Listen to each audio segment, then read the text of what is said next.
നമസ്കാരം. FEFKA general secretary B ഉണ്ണികൃഷ്ണനെയും സിനിമാ നയരൂപീകരണ സമിതിയിൽ നിന്ന് ഒഴിവാക്കണമെന്ന ആവശ്യമുയരുന്നു.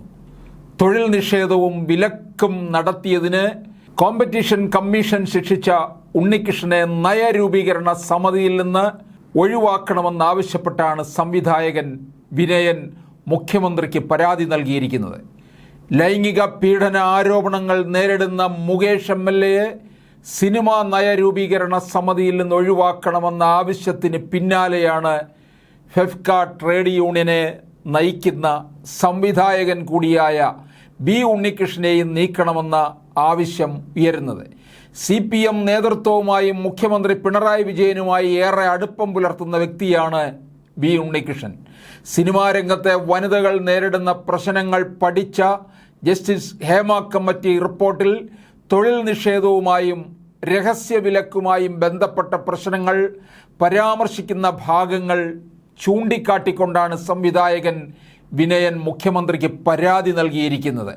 കോമ്പറ്റീഷൻ കമ്മീഷൻ ഓഫ് ഇന്ത്യ ശിക്ഷിക്കുകയും സുപ്രീം കോടതി അത് ശരിവയ്ക്കുകയും ഹേമ കമ്മിറ്റി റിപ്പോർട്ടിൽ അത് വ്യക്തമായി പറയുകയും ചെയ്തിരിക്കുന്ന ഫെഫ്ക സെക്രട്ടറി ഉണ്ണികൃഷ്ണനെ കേരള സർക്കാരിൻ്റെ സിനിമാ നയരൂപീകരണ സമിതിയിൽ നിന്നും ഒഴിവാക്കണമെന്നാണ് വിനയൻ പരാതിയിൽ ആവശ്യപ്പെട്ടിരിക്കുന്നത്. റിപ്പോർട്ടിൻ്റെ 137 മുതൽ 141 വരെയുള്ള പേജുകളിൽ സിനിമയിലെ തൊഴിൽ നിഷേധത്തിനും വിലക്കിനുമെതിരെ കോമ്പറ്റീഷൻ കമ്മീഷൻ ഓഫ് ഇന്ത്യ പുറപ്പെടുവിച്ച വിധിയെപ്പറ്റി പ്രതിപാദിക്കുന്നുണ്ട്. 2014 മലയാള സിനിമയിലെ തൊഴിൽ നിഷേധത്തിനും രഹസ്യവിലക്കിനുമെതിരെ കോമ്പറ്റീഷൻ കമ്മീഷൻ ഓഫ് ഇന്ത്യയിൽ പരാതിയുമായി പോയ വ്യക്തി വിനയനാണ്. 2017 മാർച്ചിൽ CCI പുറപ്പെടുവിച്ച വിധിയുടെ പകർപ്പ് ഇതിനോടൊപ്പം അറ്റാച്ച് ചെയ്യുന്നുണ്ട് എന്നും വിനയൻ പറയുന്നുണ്ട്.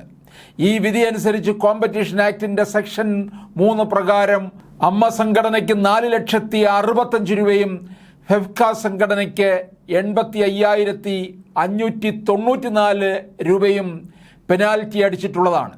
CCI ആക്ടിൻ്റെ സെക്ഷൻ 48 പ്രകാരം അന്നത്തെ അമ്മ പ്രസിഡന്റ് ഇന്നസെന്റിന് 51,478 രൂപയും അമ്മ സെക്രട്ടറി ഇടവേള ബാബുവിന് 19,113 രൂപയും ഫെഫ്കയുടെ പ്രസിഡന്റ് സിബി മലയിലിന് 66,356 രൂപയും ജനറൽ സെക്രട്ടറി ഉണ്ണികൃഷ്ണന് 32,026 രൂപയും പെനാൽറ്റി അടിച്ചിട്ടുള്ളതാണ്.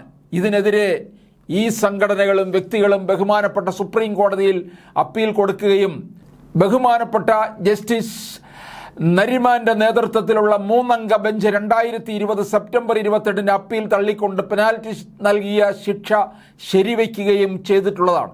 സുപ്രീം കോടതി വിധിയുടെ പകർപ്പും ഇതിനോടൊപ്പം വെക്കുന്നുണ്ട് എന്ന് അദ്ദേഹം പറയുന്നുണ്ട്. സുപ്രീം കോടതി അപ്പീൽ തള്ളിയതോടെ ഫൈൻ അടച്ച് വ്യക്തികളെല്ലാം കുറ്റക്കാരായി മാറിയിരിക്കുകയാണ്.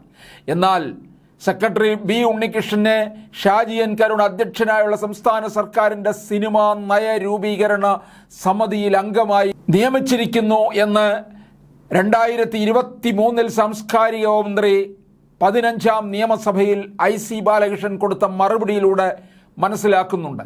നിയമസഭയിൽ കൊടുത്ത മറുപടിയുടെ കോപ്പിയും വിനയൻ ഇതിനോടൊപ്പം വയ്ക്കുന്നുണ്ട്. അന്യായമായ പ്രതികാര ബുദ്ധിയോടെ തൊഴിൽ നിഷേധം നടത്തിയെന്ന കുറ്റത്തിന് കോമ്പറ്റീഷൻ കമ്മീഷൻ ഓഫ് ഇന്ത്യ ശിക്ഷിക്കുകയും സുപ്രീം കോടതി അത് ശരിവയ്ക്കുകയും ഹേമ കമ്മിറ്റി റിപ്പോർട്ടിൽ അത് വ്യക്തമായി പറയുകയും ചെയ്തിരിക്കുന്ന ഫെഫ്ക സെക്രട്ടറി ഉണ്ണികൃഷ്ണനെ കേരള സർക്കാരിൻ്റെ നയരൂപീകരണ സമിതിയിൽ നിന്ന് ഒഴിവാക്കണമെന്നാണ് വിനയൻ ശക്തമായി ആവശ്യപ്പെടുന്നത്.